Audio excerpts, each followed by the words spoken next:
네, 어제 긴급 기자 간담회를 통해서 민주당이 내일까지 특검을 수용할 것을 최후 통첩했습니다. 민주당은 분노과 오만을 넘어 무책임까지 그 도를 넘어도 너무 넘고 있습니다. 여당으로서 정부의 국정 운영에 무한 책임을 져야 하면서 국회 파행에 아랑곳하지 않으면서 산적한 민생, 경제 현안을 두고도 국회 정상화를 방치하고 있습니다. 문재인 정부가 출범 1년이 되어가지만 지금까지 해놓은 것이라고는 적폐청산과 남북정상회담 이 두 가지밖에 생각이 나지 않습니다. 문재인 정부는 5년 내내 적폐청산과 남북 문제만 가지고서 5년을 날새를 해가겠습니다. 적폐청산은 당연히 해야 합니다. 그런데 적폐의 재발을 방지하기 위한 근본적인 제도 개혁이 없이 사람만 처벌하는 것은 진정한 적폐청산이 될 수 없습니다. 남북 정상회담도 평가할 만하지만 그 성과에만 고치되어 있을 때가 아닙니다. 민생과 경제 등 시급한 국정 현안들이 산적해 있기 때문입니다.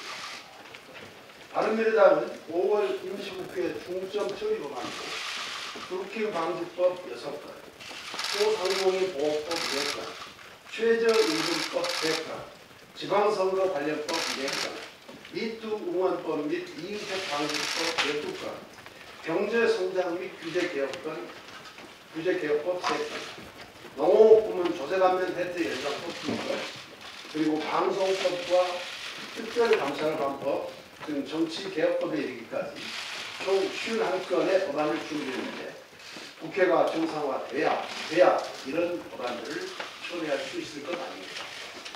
지금 글로벌 세계 경제는 호황인데 그리고 기업 유치를 비롯한 일자리 정책으로 각국의 실업률도 감소 추세에 있는데 대한민국 경제만 유독 세계 경제의 흐름과는 역행하고 있습니다. 실업자가 125만 명을 넘어서 역대 최악의 상태이고 장기 실업자는 15만 명이 넘어서 18년 만에 최고 11.4%라는 역대 최악의 청년 실업률에 청년 체감 실업률이 24%. 청년들 4명 중 1명이 일을 하고 싶어도 일할 곳을 찾지 못하고 있는 이 암울한 현실입니다. 급격한 최저임금 인상 여파로 지금까지 사라진 일자리가 47만 개. 문재인 정부 공약대로라면 96만 개의 일자리가 사라질 것입니다. 산업의 근간인 제조업의 가동률마저 70%로 IMF 이후 최저치를 기록하고 있고 4월 수출이 600억 6천만 달러로 지난해 같은 달보다 1.5% 떨어져서 우리 경제의 마지막 고리인 수출마저 무너져 내리는 불길함을 보이고 있습니다. 그래서 문재인 정부는 민생, 경제, 일자리에 있어서 역대 최악의 무능 정부라는 낙인을 붙여도 어떤 변명도 할 수 없을 것입니다. 그러나 중에 민주주의 근간을 위협하는 브루킹, 김경수 게이트 사건이 발생했습니다. 민주주의는 여론 정치인데 그러한 여론을 조작한다는 것은 도저히 용납할 수 없는 국기문란 행위이며 민주주의를 파괴하는 심각한 범죄입니다. 이런 국기문란 사건에 대해 특검 말고 무슨 다른 방법이 있습니까? 임기가 4년이나 남은 문재인 정부에서 어떤 경찰이, 어떤 검사가 이 사건을 용기 있게 파헤칠 수 있겠습니까?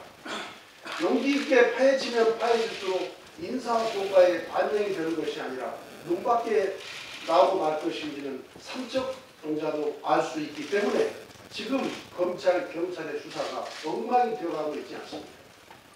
어제 브루킹에 대한 첫 재판을 통해 그런 우려가 현실화됐습니다.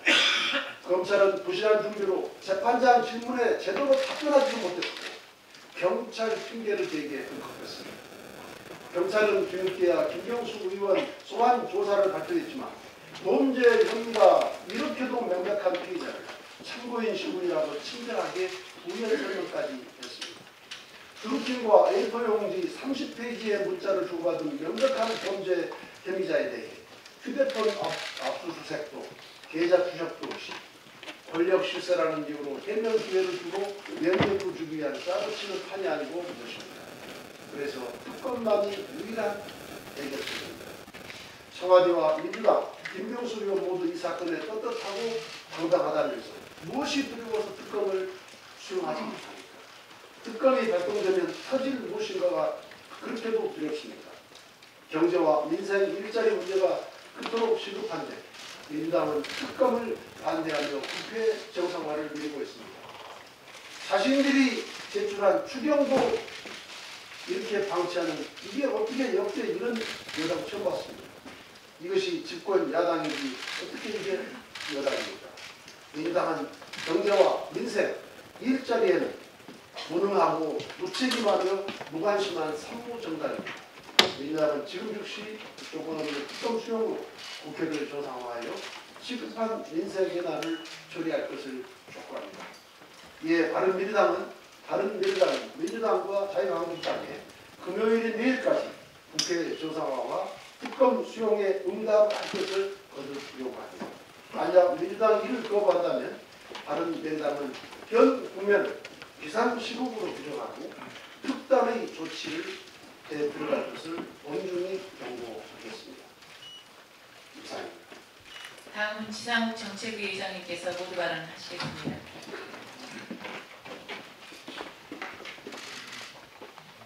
나와주세요. 네, 일전에 미국의 갈루치 교수에 따르면 조윤재 미국 대사가 한국 정부 입장이라면서 USKI 건을 정리하는 데 양해를 구했다. 이렇게 언론에 보도된 적이 있었습니다. 그런데 오늘은 홍일표 행정관이 대기 발령이 났다라는 보도가 있었습니다. 청와대는 조윤재 대사에게 이 일을 지시한 채널이 장하성 실장인지 아닌지 밝혀주기 바랍니다. 이런 식의 지시는 홍일표 행정관이 장하성 실장에게 보고한 내용을 바탕으로 이루어졌다고 보는 게 타당한데 이에 대한 설명이 필요합니다. 장하성 실장이 조윤재 대사에게 연락을 안 했다면 과연 누가 조윤재 대사에게 부탁을 한 것입니까? 또 홍일표 행정관을 대기 발령냈다면 당연히 장하성 실장의 의견이 반영되었을 것입니다. USKI 측의 주용식 구제소장 주장은 청와대 내 홍일표 단 한 사람만을 지적하고 있습니다. 직속 상관으로서 일탈 행위를 저지른 부하에 대한 부실한 관리에 대한 응당한 책임이 있습니다. 국회에서도 이하경 의원의 집요하게 충고하는 USKI 문제, 이렇게 중차대한 문제를 홍일표 행정관 입장에서 보더라도 장하성 실장에게 보고도 없이 독단으로 행정관 혼자 결정했다는 설명은 국민 눈높이에서 볼 때도 설득력이 없습니다. 또 키예프 김준동 부원장을 청와대로 불러 USKI 처리에 대해 강한 질책을 한 걸로 언론에 보도가 되었는데 그 좁은 사무실에서 장하성 실장도 뻔히 들어서 알고 있지 않겠습니까? 여기에 대해서 장하성 실장은 대답해 주기 바랍니다. 또한 국회가 열리면 운영위에서 누가 이 일에 개입했고 보고 지시를 받고 했으며 조윤재 대사에게 연락이 됐는지 명백히 밝혀야 할 것입니다. 오랜만에 기다리다가 참다 못해 한국 GM 사태에 대해서 한 말씀 드리겠습니다. 현재 GM과 정부 간의 실사와 협상을 지켜보면서 국민 기대에 택도 없이 부족한 부실 실사와 밀실 굴종 지원은 이렇게 끝날 가능성이 높아짐에 따라서 심각한 우려를 표하지 않을 수 없습니다. 특히 남북 정상회담의 분위기 속에서 은근슬쩍 물타기하고 넘어가려는 정부의 비겁한 행동을 우리 바른미래당은 결코 자시하지 않을 것입니다. 첫 번째, 부실 실사에 관련해서 말씀을 드리겠습니다. 정부, 여당, 그리고 산업은행은 그동안 국민에게 과거 부실에 대한 철저한 실사, 생산적인 성장이 담보된 후 지원 대책을 약속했습니다. 그런데 현재 진행되고 있는 실사 상황은 정부는 오히려 GM에게 면죄부를 주고 GM의 편에서 모든 꼼수를 다 부리고 있습니다. 실사 중임에도 불구하고 금융 제공 확약, LOC를 함으로써 정부와 산업은행은 스스로 실사는 호구다라고 자인하면서 유명무실하는 어처구니 없는 짓을 하고 있습니다. 또한 실사의 내용 또한 GM이 원하는 지원을 하기 위해서 병아리 오줌 눕듯이 슬쩍 다양하게 언론에 흘리고 있습니다. 이전 가격 문제는 정책상의 결정이고 문제가 없다. 고금리 대출 또한 돈사 조달 금리가 4, 5%라고 고금리 이자율이 아니다. 연구개발비도 과다한 비용이 아니다. 라고 합니다. 공정거래위원장도 지적했던 이전 가격 문제, 국세청에 단 한 건도 조사 없이 문제가 없다. 소가 웃을 노릇입니다. 정부는 누구의 편입니까? 군산공장 폐쇄시키고 한국 GM을 지금까지 의도적으로 부실로 이끈 장본인인 GM의 편입니까? 아니면 국민의 편입니까? 그렇게 부실로 한국 GM이 무너질 때 비토권을 가진 2대 주주인 산업은행은 GM의 비협조로 단 한 번도 이 문제에 대해 견제를 제대로 하지 못했지 않았습니까? 그런데 앞으로도 비토권을 가지고 견제를 하겠다고 한다니 이게 얼마나 웃기는 일입니까? 실사의 중간 결과와 최종 실사 결과를 국민들에게 한 점 의혹 없이 상세히 발표하기 바랍니다. 분명히 경고합니다. 선 철저 실사 후 지원 원칙 지키지 않으면 부실 실사를 산업은행이 내놓고 GM 편에서 면죄부를 주는 것으로 우리는 용서하지 않을 것입니다. 두 번째, 밀실 굴종 지원에 대해서 말씀드리겠습니다. 지금 한국 GM과 관련해 언론에 흘러나오는 내용을 보면 한국 GM 정상화 방안이 아니라 국민 혈세와 정부의 각종 특혜 지원으로 지방선거만 치르겠다는 식입니다. 현재 나온 조건을 보면 실제로 한국 GM을 향후 10년간 어떻게 살려낼지 구체적 내용은 없습니다. 10년이란 숫자만 있습니다. 그리고 GM의 요구만 들어주고 있습니다. 만약 최종 지원 대책에서 한국 GM의 지속 성장 가능성과 이에 대한 철저한 법적 보장이 없다면 이 정책을 만든 당사자들을 국민의 이름으로 국회에서 모든 수단을 강구해서 책임을 따질 것입니다. 세 번째, 구체적인 문제점 몇 가지만 열거해 드리겠습니다. 언론에 나오는 경영 정상화 방안과 지원 규모에 대해서 정부와 산업은행은 다음과 같이 말합니다. 한국 GM의 지원 규모를 보면 70.5억 불입니다. 근데 여기에 구체적인 내역조차도 없습니다. 국내 전문가뿐만 아니라 외국 언론도 신차 2대, 그것도 실차가 애매한 차종 2개를 배정하는데 왜 이렇게 많은 설비 투자금이 필요한지 의문을 제기하고 있습니다. 국민의 혈세가 미국 GM의 경영 실패로 인한 손실을 메우기 위한 투입이라면 우리는 심각한 우려를 표명합니다. 산업은행 회장 이동걸은 올드머니 27억 달러는 GM의 경영 책임이어서 차등 감자를 하고 산업은행은 돈 1원도 못 준다라고 말했습니다. 이 약속을 지키기 바랍니다. 국민을 배신하지 말기 바랍니다. 산업은행 단돈 1원도 국민의 돈이라는 것을 지시하기 바랍니다. 또 뉴머니 43.5억 달러, 이중 GM의 36억 달러는 대출금으로 지원하고 산업은행에 7.5억 불은 출자한다고 합니다. 이는 고리를 챙기면서 언제든지 대출금을 회수해갈 수밖에 없는 위치에서 산업은행에 7.5억 불, 8천억 원은 현금으로 박으라고 하는 것입니다. 야바이꾼들이 판돈을 올려놓고 손님 받으면서 또 해먹겠다는 것입니다. GM은 과거의 부실을 또다시 재현한다고 하는 것인데 과거에 써먹지도 못한 비토권 운운하면서 산업은행은 도대체 왜 무엇 때문에 국민에게 또 죄를 지으려고 하는 것입니까? 용서받지 못할 것입니다. 이동걸 회장 솔직히 고백하고 반명 찾으십시오. 바른미래당은 국익을 지키고 북부 유출을 막고 바른 지역경제 일자리 지키기 위해서 끝까지 해볼 것입니다. 이상입니다. 네, 다음은 김중로 최고위원님 발언 있겠습니다.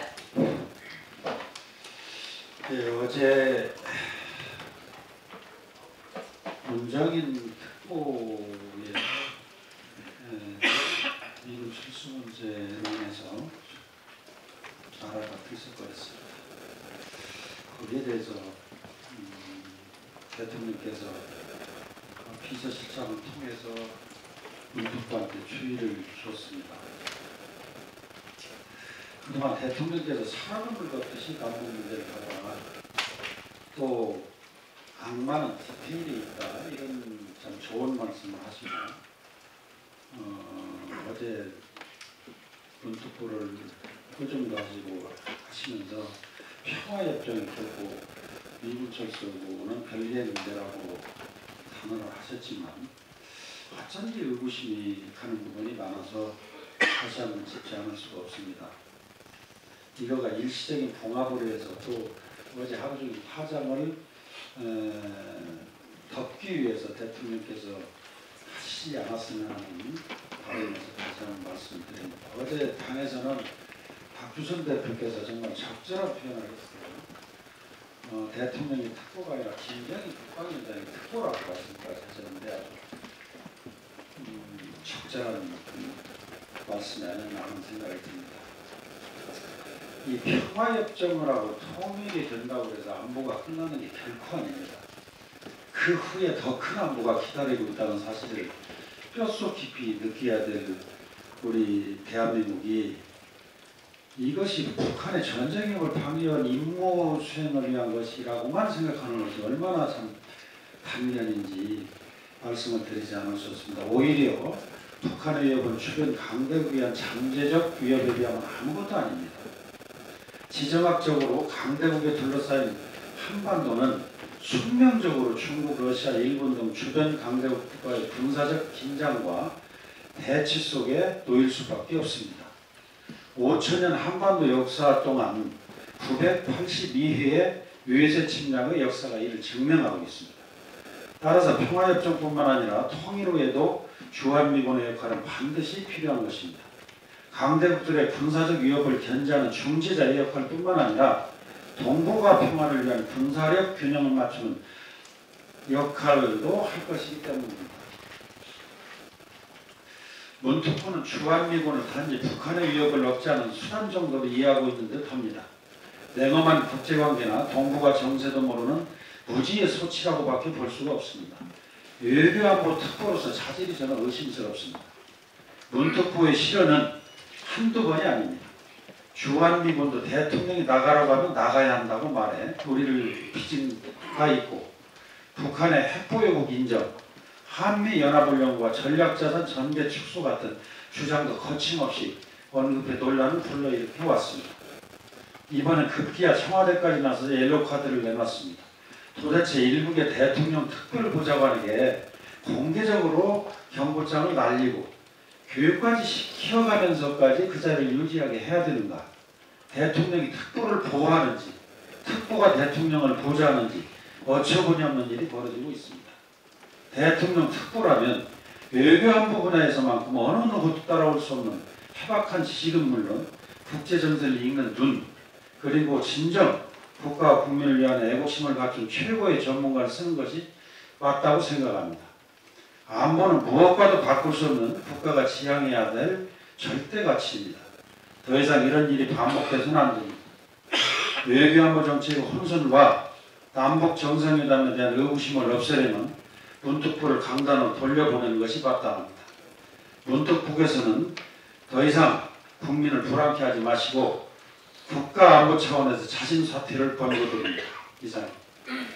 추가로 공개 발언하실 의원님, 하태경 최고위원님 모두 발언해 주시기 바랍니다.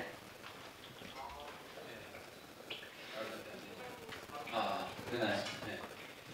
그 문정인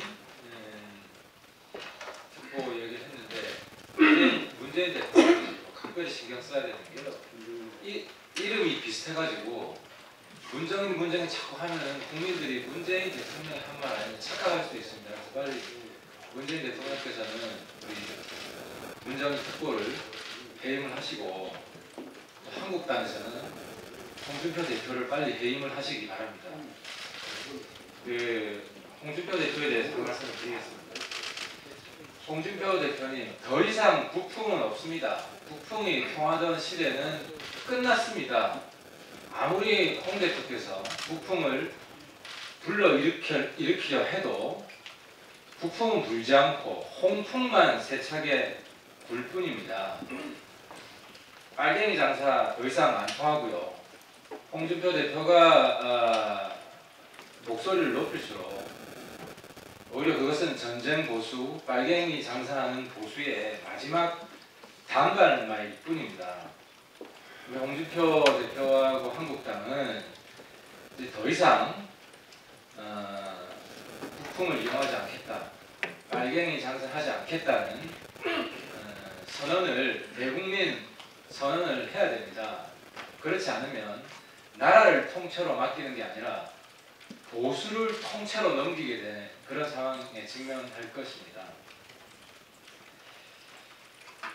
그리고 한 말씀 더 드리겠습니다. 어제 홍준표 대표가 빨갱이 장사 한 번 더 하려고 그러다가 코너에 몰리니까 빨갱이 개념을 바꿨습니다. 홍준표식 빨갱이 개념은 반대만 하는 사람이다. 경상도에서는 반대만 하는 사람을 빨갱이라고 한다. 저는 이것을 홍갱이라고 명하겠습니다. 홍준표식 빨갱이 줄여서 홍갱이라고 명하겠는데요. 맞습니다. 빨갱이보다 홍갱이가 더 문제입니다. 홍갱이는 정말 대한민국의 바퀴벌레입니다. 우리 국민들도 이 빨갱이 장사하는 홍갱이들 척결하기 위해서 일어서야 됩니다. 이번 지방선거에서 반드시 홍준표식 빨갱이, 반대만 하는 홍갱이들은 대한민국에서 완전히 몰아낸다는 각오로 우리 홍준표 대표가 공천한 후보들 심판해 주시기 바랍니다. 마지막으로 문재인 정부한테 한 가지 부탁을 드립니다. 문재인 정부는 북한과는 탈이념 평화시대로 가자고 하면서 국내 보수 세력하고는 이념 전쟁을 하려고 합니다. 제가 오늘 아침 언론을 보고 놀랐습니다. 교육부에서 2020년 마련하고 있는 새역사 교과서가 새로운 이념 전쟁 교과서로 준비하고 있다는 사실이 드러났습니다. 기존 교과서에 있었던 대한민국은 한반도의 유일한 합법 정부다라는 내용을 삭제했다고 합니다. 또 자유민주주의라는 단어에서 자유를 빼고 민주주의로 바꿨다고 합니다. 게다가 북한 세습, 북한 도발, 그리고 북한 인권 침해, 이미 있었던 그리고 진행되고 있는 엄연한 사실들을 다 뺐다고 합니다. 당분간 휴전 좀 합시다. 김정은하고는 탈이념 하자고 그러면서 왜 국내에서는 이념 전쟁을 치르려고 합니까? 진정한 한반도의 평화를 위해서는 김정은하고 탈이념 평화로 가자고 하면 국내에서도 탈이념 평화로 가는 게 맞습니다. 네.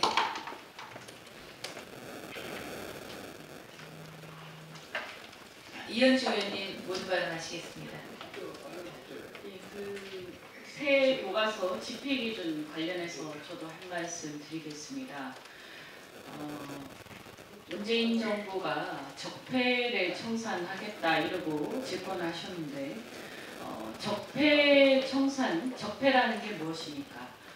이런 식으로 역사와 역사 교육에 대해서 정치권이 개입해서 감나라 배나라 하고 대통령이 자기의 역사관을 역사 교육에 강요하는 것, 그것이 적폐라고 생각합니다. 이것은 굉장한 국가주의적 발상입니다. 박근혜 대통령께서 역사 교육을 자신의 역사관을 강요를 하면서 국정교과서를 강행하다가 국민들의 국민적 반발에 부딪혔습니다. 박근혜 정부하고 도대체 뭐가 달라졌는지 잘 모르겠습니다. 더더군다나 자유민주주의 그리고 한반도의 유일한 합법정부 이러한 개념들은 사실은 헌법 정신에 근거한 것입니다. 그런데 그러한 헌법의 내용이 개정되지도 않았는데 여전히 버젓이 그런 내용이 자유민주주의 그리고 한반도의 합법정부라는 그런 개념이 우리 현행 헌법에 있습니다. 그런데 그 헌법 내용에 반하는, 헌법 정신에 반하는 내용을 교육부에서 대통령의 뜻을 받들어서 새 교과서 집필기준을 넣었다라고 하는 것은 굉장히 국가주의적 발상을 넘어서서 국가의 헌법 정신을 교과서에서 뒤집어 엎겠다 이런 발상이 아닐 수 없고요. 굉장히 위험한 상황이라고 생각이 됩니다. 더 이상 정치권에서 역사 교육의 내용을 가지고 공방이 일어나고 대통령이 그것을 강요하고 이런 사태는 없었으면 좋겠습니다. 네, 오신환 수석님 발언이 있겠습니다. 먼저 국회가 정상화되지 못하고 공전 중인 부분에 대해서 국민 여러분들께 송구스럽게 생각하고 국회의 교섭 상황에 대해서 의원님들께 잠깐 보고 말씀드리겠습니다. 잘 아시다시피 바른미래당이 자유한국당과 민주당의 사이에서 그 중재 역할을 부단히 노력했음에도 불구하고 지금 양극단의 충돌되는 지점에서 한치의 양보도 없이 국회가 진전되지 못하고 있습니다. 지난 3월 21일 드루킹 김동원 댓글 공작 여론 조작 사건으로 인해서 긴급 체포되고 이후에 3월 29일경에 언론을 통해서 이것이 알려지기 시작됐습니다. 그런 과정 속에서 이제 아시다시피 지난 4월 23일 날 야3당 대표와 원내대표 간의 회동을 갖고 특검과 국정조사 관련한 공동 발의 내용을 서명한 바가 있습니다. 그 이전에 국회가 공전 중일 때 저희 바른미래당의 김건철 대표께서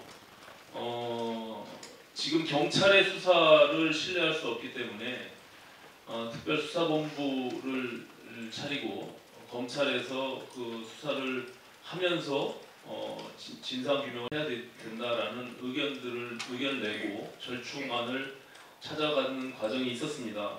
그 당시에 한국당은 나름 전향적으로 그 내용을 받으려고 했으나 민주당이 그것을 걷어차버렸습니다. 협상이 결렬되고 그 이후에 저희가 특검 법안들을 공동 발의하게 된 것입니다. 그 이후에 다시 민주당에서 특임검사 제도의 안을 갖고 나왔고 그 제도가 취지에 맞지 않기 때문에 수용할 수가 없었음에도 불구하고 다시 특수단의 제안이 있었고 그 다음에 특수본을 결과적으로 받겠다는 이야기가 민주당에서 나왔습니다. 그때는 이미 야3당이 특검 법안을 공동 발의한 상황에서 특수본을 받겠다고 했기 때문에 오히려 이제 한국당에서는 특검을 아니면 수용하기가 어렵다는 이런 공전이 계속 진행돼 왔던 겁니다. 그럼에도 불구하고 민주당에서 이런 내용들을 호도하면서 우리 바른미래당에서 나름 국회 정상화에 대한 노력들을 그 진정성에 대해서 훼손하는 그런 언론 플레이는 저는 온당치 못하다 이렇게 생각하고 있습니다. 이 부분에 대해서 의원님들께 말씀을 드리는 것이고 어제 드루킹 김동원의 첫 공판이 있었습니다. 다들 언론을 통해서 보셨겠지만 정말 코미디 중에 코미디가 아닐 수 없습니다. 지금 댓글 조작, 여론 조작 사건은 우리 사회의 가장 중요한 사회적 자본 중의 하나인 신뢰가 무너지는 행위를 한 것입니다. 민주주의의 기본적인 질서를 붕괴시킨 것입니다.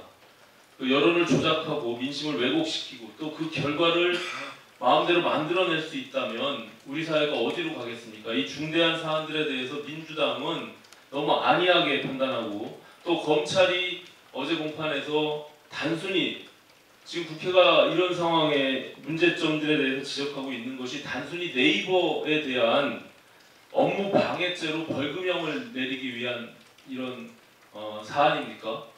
검찰은 기본적인 본인들의 가장 중요한 역할이 기소와 공소 유지임에도 불구하고 전혀 그 역할을 수행하지 않았습니다. 재판부에서 증거 분석도 안 됐는데 기소를 했다는 것이냐, 납득이 안 된다, 이런 검찰을 훈계하는 재판부의 목소리가 있었고, 검찰은 또 오히려 경찰에게 증거를 넘겨달라고 경찰에 몇 번씩 전화하고 재촉했는데 아직 받아보지 못했다. 한 달 넘게 뭐하고 있는지 모르겠다. 또한 트루킹 김동원 측의 변호인은 오히려 검찰이 재판을 지연시키고 있으니 하루빨리 재판을 속개해서 처벌을 받겠다. 이런 코미디 중에 코미디의 재판을 본 적이 있으십니까? 정말 한심하기 그지없습니다. 경찰도 검찰도 이런 식의 수사기관으로서 역할을 한다면 우리 사회가 정말 정의사회 구현을 위한 그 역할들을 검경이 할 수 있을지 의문이 들지 않을 수 없습니다. 하루빨리 이 진상규명에 대해서 특검을 수용하고 민주당이 전향적인 자세로 국회 정상화에 대해서 국정운영에 무한 책임을 지고 그 역할을 다해야 된다고 생각합니다. 엊그저께 의장 주재하에 각 당의 원내대표단이 회동이 있었습니다. 만찬 자리에서 당시에 정의당의 노회찬 대표님과 또 윤소아 수석께 정의당도 국회 정상화에 대한 의미를 부여하고 오히려 특검 수용에 대해서 전향적인 자세를 가져달라고 요청한 바가 있습니다. 이 사안의 중요성들을 정의당은 수사의 내용들을 지켜보고 향후에 특검을 수용하겠다고 말한 바가 있습니다. 하지만 여전히 국회가 공전 중에 있는 상황에서 정의당이 전향적인 태도를 갖게 된다면 저는 민주당이 압박을 느끼고 결과적으로 특검을 수용하는 시간이 빨리 오리라고 생각을 합니다. 그래서 하루빨리 이 공전 중인 국회를 정상화하는 것이 바람직한 길이다, 이렇게 생각하고 있습니다. 의원님들께서 많이 기다리시고 또 국회가 공전 중인 부분들에 대해서 답답해 하시리라고 생각합니다. 우리 김동철 대표님과 제가 더 많은 교섭의 노력들을 통해서 국회가 하루빨리 정상화될 수 있도록 최선의 노력을 다하겠다는 점을 말씀드립니다. 감사합니다. 네, 이것으로 공개 회의를 마치고 회의를 비공개로 전환하겠습니다.